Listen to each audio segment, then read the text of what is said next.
Aujourd'hui, nous avons le plaisir de recevoir Jean-Pascal Ancelin, qui est directeur général de MicroStratégie France.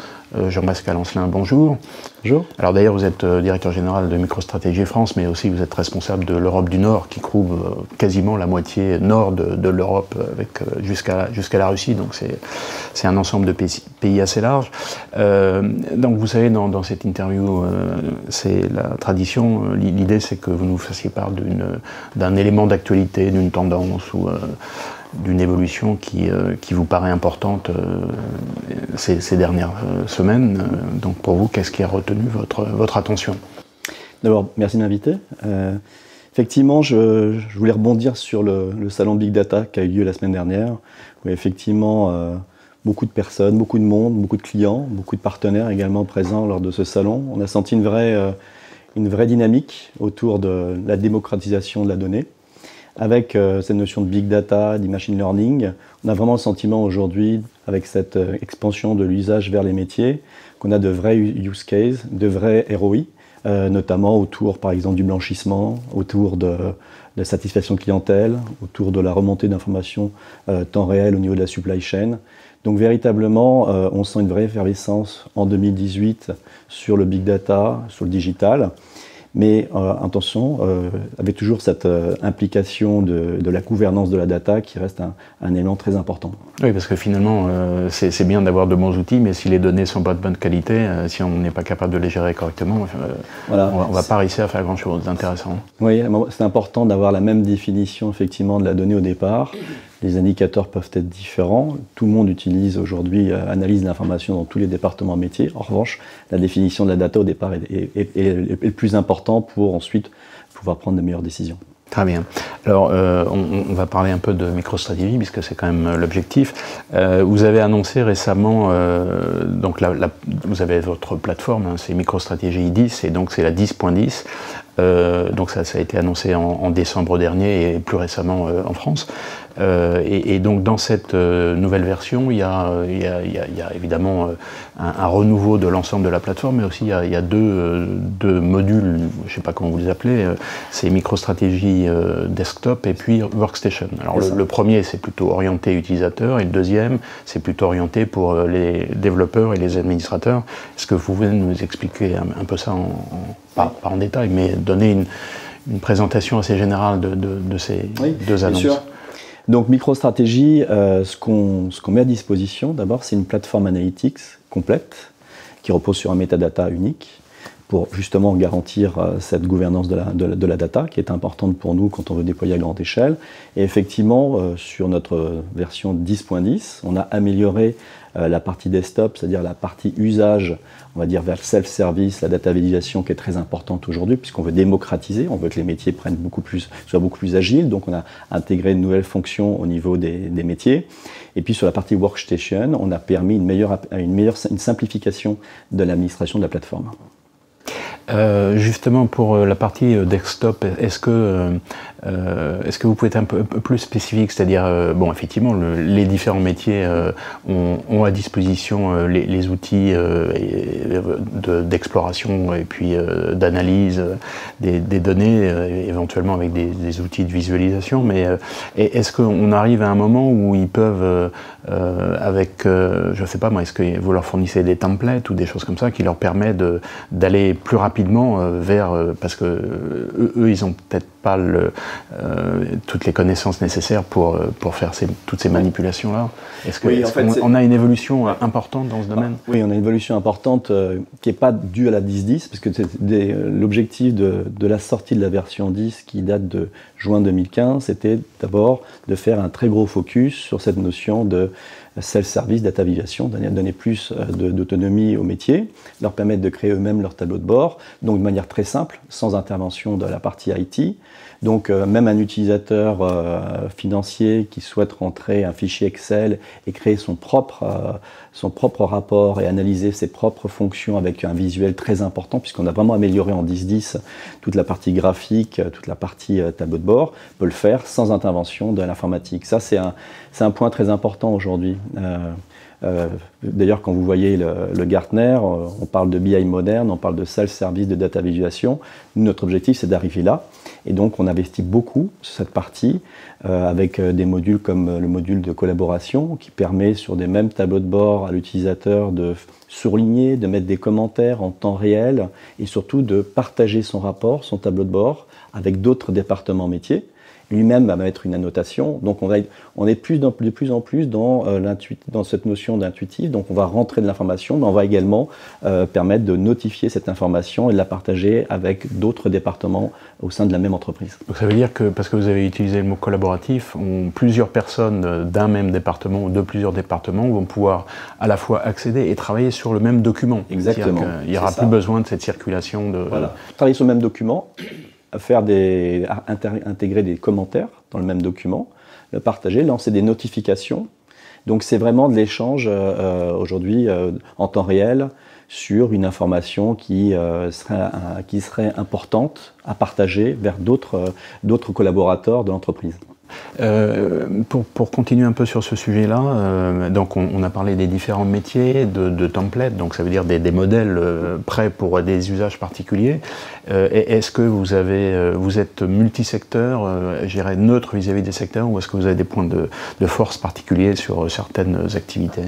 Alors on est une plateforme analytique complète, générale, sur lequel on va pas dire on est mieux dans l'industrie, dans le manufacturing, dans la supply chain. Notre solution, elle est déployable partout pour tout le monde. En revanche, on a des business cases sur lesquels on peut partager avec nos clients, puisqu'on a beaucoup de références, par exemple dans le monde de la grande distribution. Je pense qu'on a à peu près 90% du monde de la distribution qui utilise MicroStrategy à ce jour. Pareil dans la banque. Donc de grosses expériences avec notre département conseil, de l'expertise sur lequel on peut reproduire et aider nos clients à déployer sur des domaines particuliers. Je pense c'est pas un concurrent direct bien sûr, mais c'est un modèle un peu comparable à Anaplan qu'on a reçu il n'y a pas très longtemps, finalement qui ont une approche un peu analogue et qui va un peu plus loin, c'est-à-dire qui propose une bibliothèque d'applications ou de modules qui sont développés par des partenaires. Est-ce que vous faites ce genre de choses? Alors, nous, à différence d'Anaplan ou d'autres dans ce même domaine, on s'appuie également sur nos partenaires. Donc on a un certain nombre de partenaires qui ont été certifiés sur nos technologies et qui vont aider nos clients à développer autour de notre solution.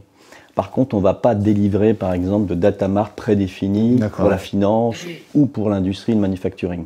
En revanche, on a beaucoup de use cases. Donc, comme on a à peu près aujourd'hui plus de 250 références en France, on est très présent aujourd'hui, on est multisecteur, on a des best practices à déployer au sein de nos clients et de nos prospects. D'accord. Alors, vous mentionniez le Gartner. Effectivement, si on prend le fameux Magic Quadrant, donc il y en a des milliers, des Magic Quadrants dans tous les domaines, et dans celui de Analytics et BI, il se trouve que vous êtes dans le carré en haut à gauche, donc c'est celui des challengers.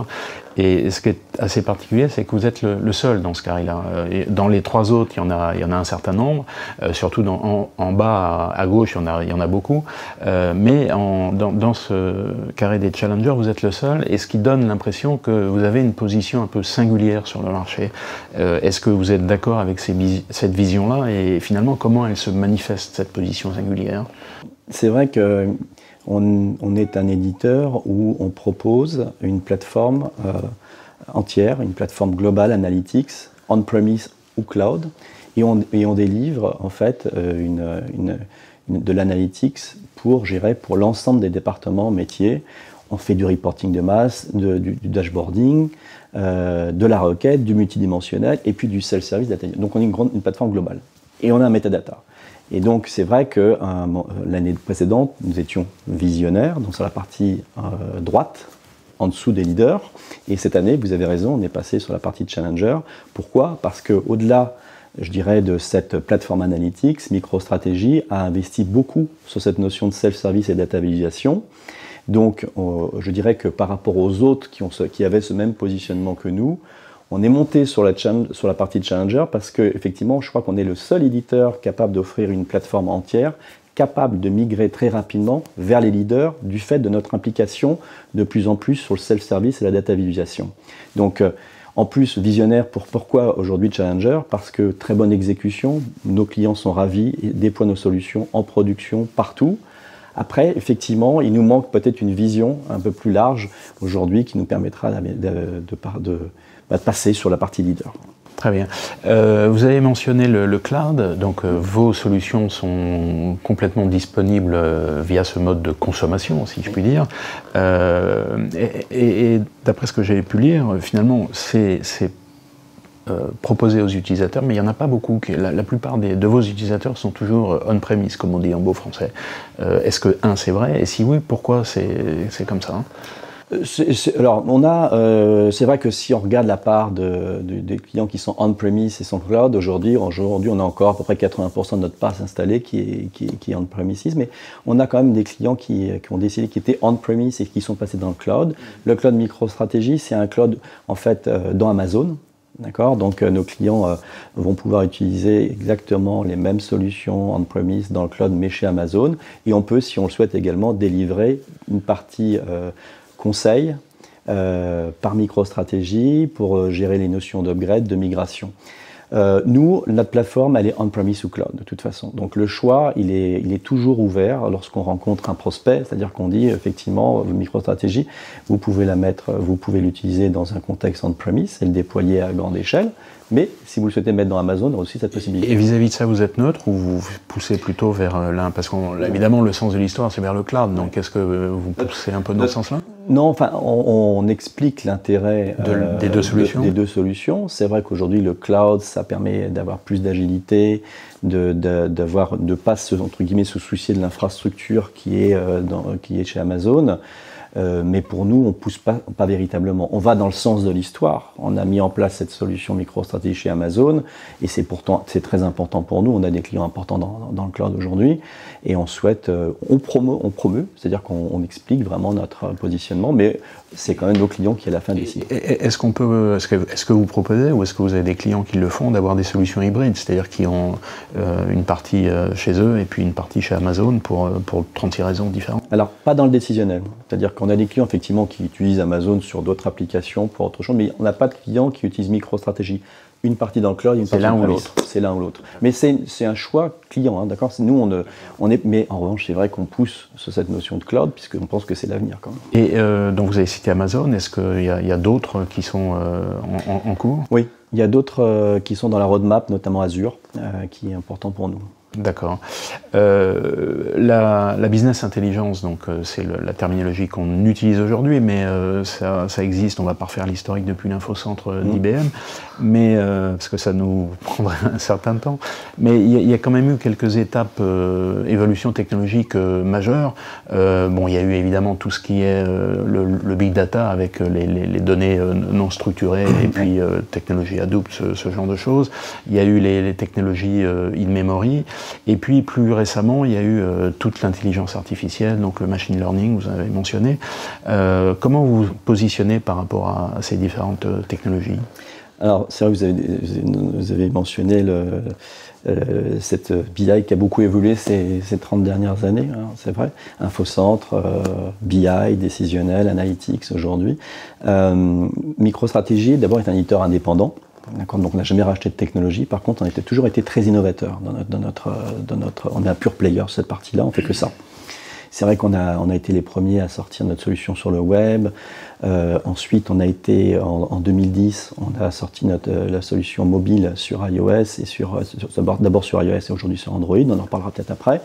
Et cette notion de in-memory existe chez MicroStrategy depuis le début. C'est-à-dire qu'on avait sur cette notion de roll-up, qui était au départ notre vision, on faisait à la fois de l'in-memory et puis également du cache. C'est-à-dire on souhaitait stocker dans notre plateforme tous les rapports, tous les dashboards qui n'avaient pas besoin d'être mis à jour. Donc on les mettait sur la notion de cache pour augmenter la performance. éviter de faire des requêtes partout. Et puis l'in-memory était déjà présent depuis le début dans la plateforme MicroStrategy. Donc pour nous, c'est pas nouveau cette partie-là. Après, effectivement, à Hadoop, on a développé des connecteurs pour travailler sur le big data, des connecteurs natifs. Et puis aujourd'hui, on travaille également sur les API. On a mis en place des solutions API pour pouvoir exposer l'information en dehors des data warehouse existants ou des solutions existantes.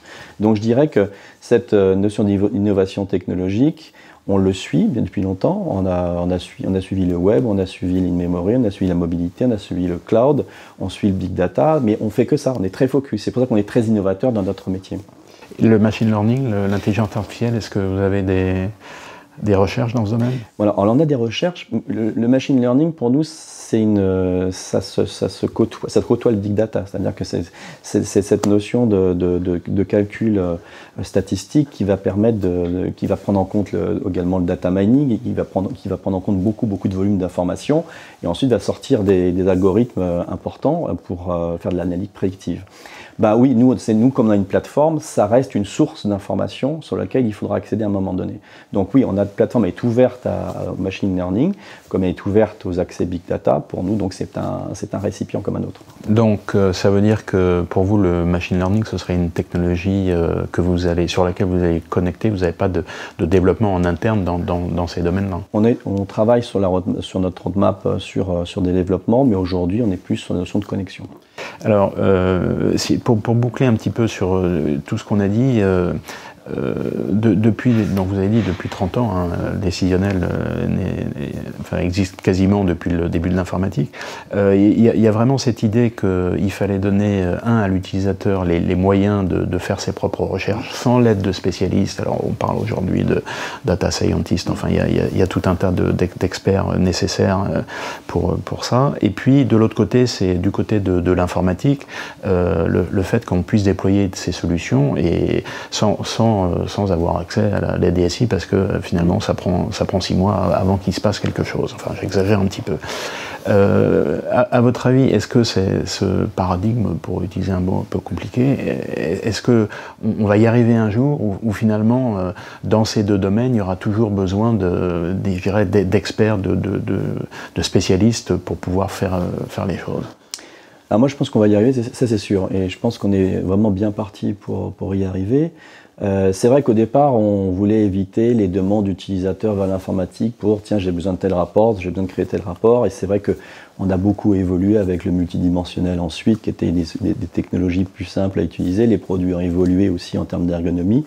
Et aujourd'hui, on arrive sur des technologies de self-service data visualisation très simples à utiliser, où effectivement l'utilisateur, le métier, le directeur marketing, les ventes, les ressources humaines, quelqu'un de la supply chain logique est capable d'intégrer ses propres données ou même d'analyser ses propres informations localement. Ça, on simplifie l'usage de plus en plus, on donne beaucoup plus d'autonomie au métier. Donc je pense que ça, c'est vraiment dans une vraie dynamique de réussite. En revanche, ça peut se faire si la plateforme est robuste, si derrière, il y a quand même, on en parlait un petit peu au début, s'il y a un metadata qui donne la définition de la data au départ, pour qu'à un moment donné, les dirigeants d'entreprise, qui soient connectés ou déconnectés sur un smartphone ou sur une tablette, puissent analyser la même donnée de départ. C'est-à-dire que les KPI, les indicateurs peuvent être différents, les analyses sont bien entendu différentes.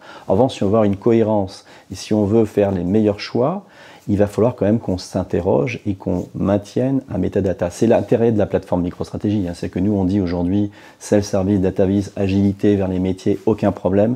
Par contre, attention, il faut que le metadata il soit clean pour tout le monde. Ça, c'est vraiment notre message depuis tout le temps. Très bien, bah écoutez, je crois qu'on a fait un tour assez complet. Vous disiez que vous étiez dans ce cadran magique en bas à droite, vous êtes passé en haut à gauche. On vous reverra la prochaine fois quand vous serez à droite. En haut à droite. Jean-Pascal Ancelin, merci beaucoup. Merci à vous.